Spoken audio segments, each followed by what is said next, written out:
സൗദിയിലെ ജിദ്ദയിൽ മലയാളി ബിസിനസ് സംരംഭകർക്കായി സംഘടിപ്പിക്കുന്ന ബിഗ് കോൺക്ലേവിനുള്ള ഒരുക്കങ്ങൾ പൂർത്തിയായി. കോൺക്ലേവിന്റെ 2ാം എഡിഷനിൽ സാമ്പത്തിക മേഖലയിലെയും ബിസിനസ് രംഗത്തെയും പ്രമുഖർ അണിനിരക്കും. നാളെ വൈകിട്ട് 6 മുതൽ വോക്കോ ഹോട്ടലിലാണ് കോൺക്ലേവ്. നൂറുകണക്കിന് പുതുനിക്ഷേപകരും പരമ്പരാഗത പ്രവാസി ബിസിനസ്സുകാരും ഒത്തുചേരുന്നതാണ് ബിഗ് കോൺക്ലേവ്. ഇജാബ ബിസിനസ് സൊല്യൂഷൻസുമായി സഹകരിച്ച സിജി ജിദ്ദ ചാപ്റ്ററിന്റെ കീഴിലുള്ള ബിസിനസ് ഇനിഷ്യേറ്റീവ് ഗ്രൂപ്പാണ് കോൺക്ലേവ് ഒരുക്കുന്നത്. ചടങ്ങിനുള്ള ഒരുക്കങ്ങളെല്ലാം ജിദ്ദയിൽ പൂർത്തിയായി. നാളെ നടക്കാനിരിക്കുന്ന ബിഗ് കോൺക്ലേവ് 2.0 വേദിയിലാണ് ഇപ്പോൾ നമ്മൾ നിൽക്കുന്നത്. അവസാന മിനുക്കുമണികൾ നടന്നുകൊണ്ടിരിക്കുകയാണ്. സ്റ്റേജ്, ലൈറ്റ് എന്നിങ്ങനെയുള്ള എല്ലാ ക്രമീകരണങ്ങളും നടന്നുകൊണ്ടിരിക്കുന്നു. നമുക്കറിയാം, ഈ ഒരു കാലഘട്ടത്തിന് അനിവാര്യമായ വളരെ പ്രധാനപ്പെട്ട 2 വിഷയങ്ങളാണ് നമ്മൾ തിരഞ്ഞെടുത്തിട്ടുള്ളത്.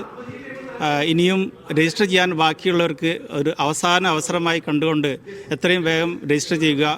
വിപണിയിലെ ട്രെൻഡുകളും പുതുസാങ്കേതിക വിദ്യയും പുതിയ സംരംഭകർക്കുള്ള മാർഗനിർദ്ദേശങ്ങളും കോൺക്ലേവിൽ ചർച്ചയാകും. നാളെ നടക്കുന്ന ബിഗ് കോൺക്ലേവ് 2-ൽ ഞങ്ങളുടെ ഏറ്റവും അട്രാക്റ്റീവായിട്ടുള്ള ഞങ്ങളുടെ ഒരു പരിപാടിയാണ് ഇ സ്റ്റോർ ലോഞ്ചിങ്. അപ്പോൾ ഈ ഒരു ഇ സ്റ്റോർ ലോഞ്ചിങ് എല്ലാവർക്കും, ഈ ബിസിനസ് കമ്മ്യൂണിറ്റി ബിഗ് മെമ്പേഴ്സിന് ഉപയോഗപ്പെടുന്ന രീതിയിലാണ് ഞങ്ങൾ ഉദ്ദേശിക്കുന്നത്. സാധ്യതകളിൽ ഉമർ അബ്ദുസലാം, സാമ്പത്തിക വിദഗ്ധൻ സാജിദ് പാറക്കൽ എന്നിവർ സംസാരിക്കും. ജിദ്ദയിലെ ഹോട്ടൽ വോക്കോയിൽ കൃത്യം 6:30 പരിപാടിക്ക് തുടക്കം കുറിക്കും. രജിസ്ട്രേഷൻ പൂർത്തിയാക്കിയവർക്ക് 6 മണി മുതൽ കോൺക്ലേവിലേക്ക് പ്രവേശിക്കാം. Media 1 Jeddah.